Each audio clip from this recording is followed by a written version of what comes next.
Hello, nerds and nerdettes. Welcome back to the channel where once again we have a new review for you guys on a recently released DC hardcover, not an omnibus this time around, but it does cover one of my favorite characters, so I'm super excited to get into it with you guys.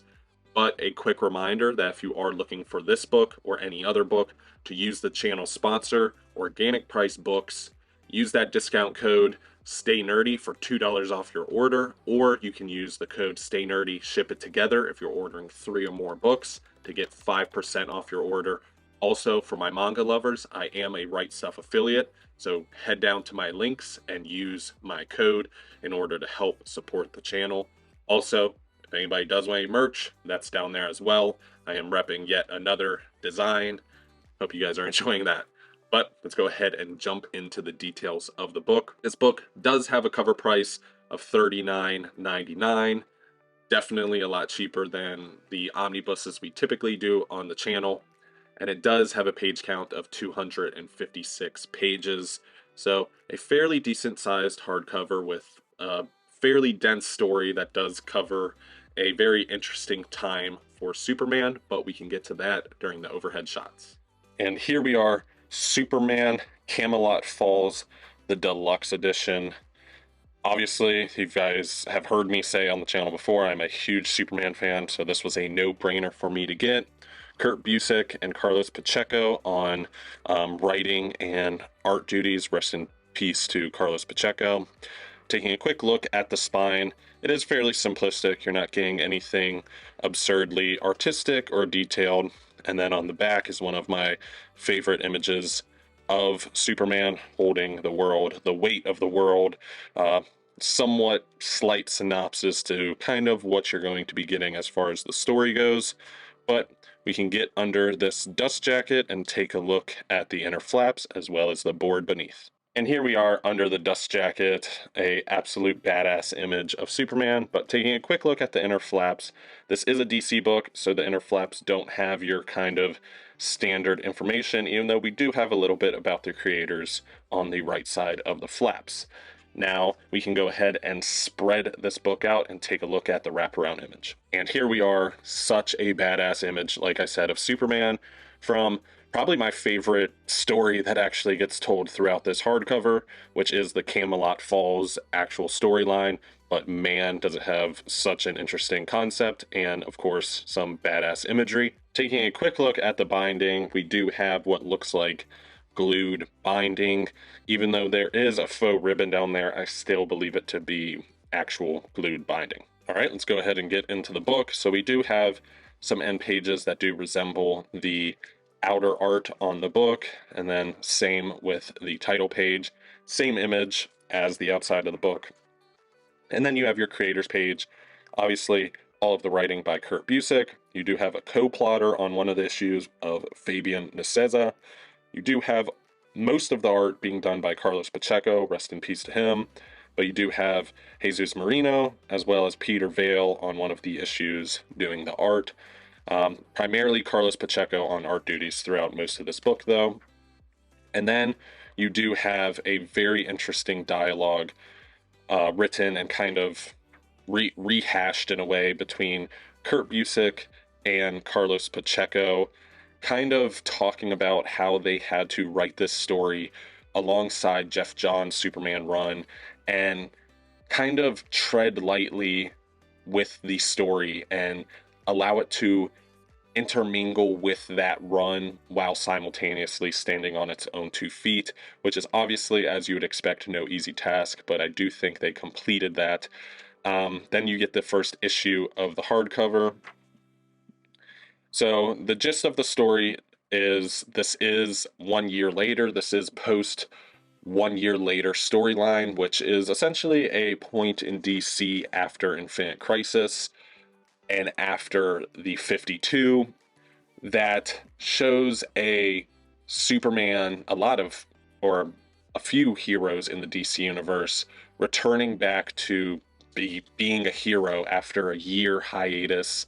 And you see Superman really trying to earn his place as Metropolis's hero again, going above and beyond and neglecting his personal relationships to try and prove that he is still the Man of Steel. He is still the Superman they know and love. He is one of them, one with humanity. And that's kind of a dialogue that does continue through most of the book, especially when it comes to one of the villains. This book does have two villains through pretty much the entire book, one more prominent than the other, but one villain being Subject 17, who is a alien-like creature with a very interesting backstory that does get fleshed out, and the character of Arion, who is a Atlantean magician, wizard, magic user, whatever proper term you'd like to use there. Um, and his role comes in the form of being almost a mystic due to his magical properties and showing Superman a possible future where his involvement with Earth is essentially dooming them to a cataclysmic event that will end humanity. And moving forward in the story, you do have a very interesting dialogue pertaining to Superman's thought process that does almost mirror that of the train dilemma, which is if you have one person on the train tracks on one side, five people on the train tracks on the other, do you switch the route to save one person and doom the other, or save the one person and doom the five? And it's very similar to that dialogue in a way. I think they even make reference of it in the book, in the story itself, of how much is too much involvement. Should he stop trying to save humanity, or stop involving himself in potential destructions of humanity if it means dooming humanity far further into the future? And I think that is such an interesting concept, especially to delve into with a character like Superman, who is godlike but still human on a base level. Probably the most human character in DC, period. And you do also get introduced to a character called Kyber, which you are seeing on your screen now, and he is pretty much the epicenter of this potential end of the world future that could not take place due to Superman's involvement. Obviously, I'm not going to go too much deeper into that storyline, really, because that would just be me pretty much saying the entire book. But overall, it is an incredible story. I think it delves deep into the lore and details of Superman, not only just how human he is, but also how his hope, or his embodiment of hope, is very much symbiotic. He not only tries to come across as a beacon of hope, but he also has endless hope in humanity, and hope in humanity to make the right decisions when decisions need to be made. And I think that is such an interesting dialogue as far as covering the trust that Superman has in humanity and humanity has in Superman. You're also going to get a decent amount of action fight scenes that do take place as well. Carlos Pacheco absolutely knocking it out of the park during his issues that he is doing. If you're a fan of Jim Lee or any of those like almost iconic comic book style of art, then that's exactly what you're going to get in this book. It is absolutely breathtaking. There's also a very interesting issue of that almost involves religion in a way, and how some could view Superman as a savior or an angel, which again is a very interesting dialogue. So really what you're looking at with this book is a overarching story, but also a multitude of interesting dialogue involving Superman and humanity, and kind of his impact on his adopted world of Earth. And there's also a little bit of a dialogue involving his place on Earth and how welcome he truly feels. And I think that's something that does get kind of touched on here and there throughout the history of DC. You even saw it as recent as Tom Taylor's run on Superman with Jonathan Kent. So it's very interesting to kind of see that concept talked about as well, because obviously that is fairly relative with, or relevant for some people, depending on their path and way through life. You know, they could definitely identify with that. But I do think this is not exactly new reader friendly, just because It is post 1 year later storyline as well as post 52. So there is some required reading as well as the inclusion of the character of Chris Kent, which if you haven't read Last Son, you probably would be baffled by why there is a child in this book, but still it is a essential Superman read. I think it embodies the hope and the impact that Superman truly has on humanity and Earth, and just how human he actually is, even for the godlike superhero that we all know him as. Now, as far as the extras go, you are going to have a decent amount of extras, including some rough outlines, and then obviously closer to the back, you are going to have some sketches by Carlos Pacheco, which unfortunately, him no longer being with us is definitely awesome to see, but that does wrap up the book. So let's head to the desk for some closing thoughts. And welcome back, nerds and nerdettes. So I did very much enjoy the rereading experience for Superman-Camelot Falls. Before we jump into anything, I want to say already that this is definitely not super new reader friendly. As far as required reading goes, I would recommend the 52 omnibus or the 52 series in general, and also Superman Last Son, mainly because of the inclusion of Chris, which is a character that kind of gets introduced and talked about during the Last Son storyline. If you don't really read that, you may be a little lost as far as his inclusion slash connection. So definitely some required reading. But I do very much enjoy the story. Like I said, I love the character of Superman, especially when it pertains to his sense of humanity and hope. And that's exactly what this story is completely about. You do have Superman being shown a vision of a possible future by a character called Orion or Arion, however you pronounce that. Let me know down below. Of a possible future where humanity is being doomed due to his involvement and other heroes like him who are aliens involvement with humanity and saving them from catastrophe or tragic events, therefore causing a massive catastrophic event.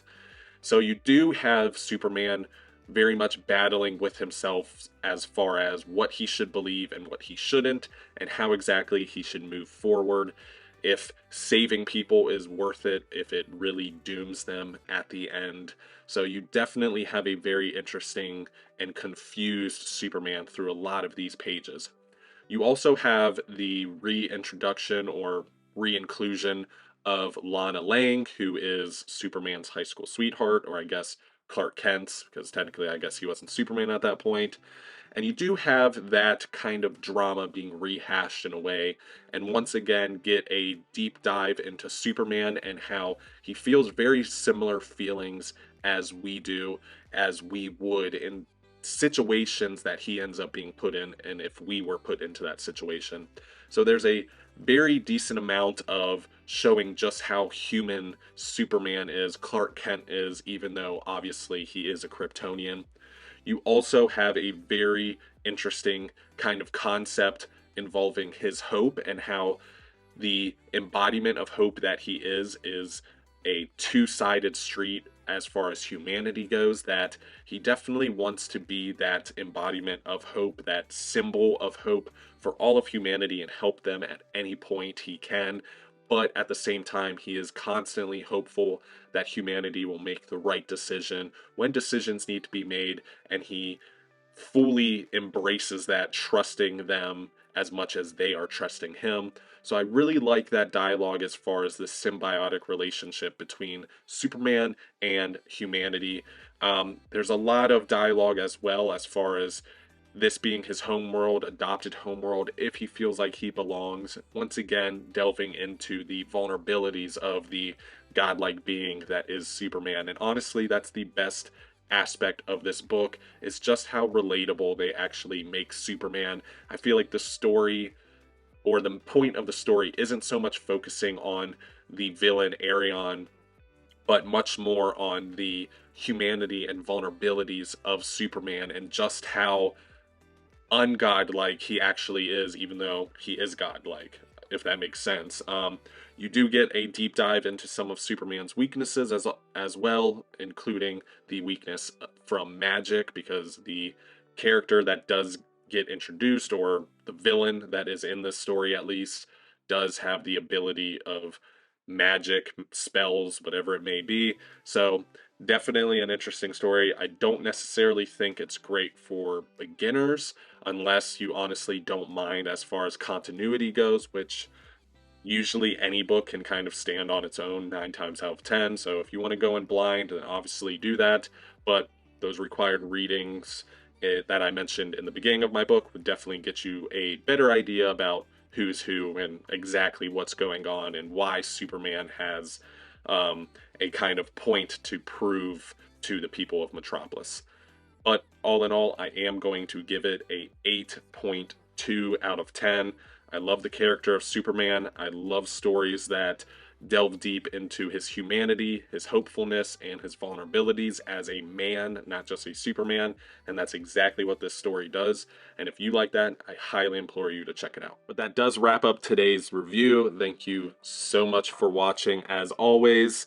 I very much enjoy the rehashing or the reread of a lot of these stories that I read when I was a kid, and kind of remembering my reading experience when I first dove into these stories, because I remember as a kid not even understanding the point of the story or what exactly it was about, but man, does it hit so much harder now that I'm older. But I feel like I've talked with a lot of you guys of how that happens and how interesting it is that that kind of happens as we get older. But comment down below, let me know if you're a fan of Camelot Falls, if you picked up this deluxe edition, how you feel about the story overall. I would love to hear from you guys. Also, if you're not part of the Illuminati, hit that subscribe button to join today. Also, if you could do me a favor, hit that thumbs up icon. And if you did enjoy today's video and you want to see more like it, hit that bell icon. But other than that, rest in peace, Carlos Pacheco, and also stay nerdy.